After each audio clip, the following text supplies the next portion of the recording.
కృష్ణా వినవా రాధమదిలో ఎంత కలవరమో, కళ్ళల్లో కాంతుల సిరులు, గుండెల్లో నీ కైవరులు.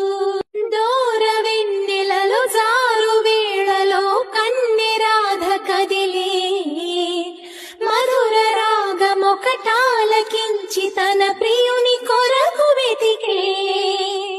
వేణు మాధవుని కానలేని చెలి మనసు మూగ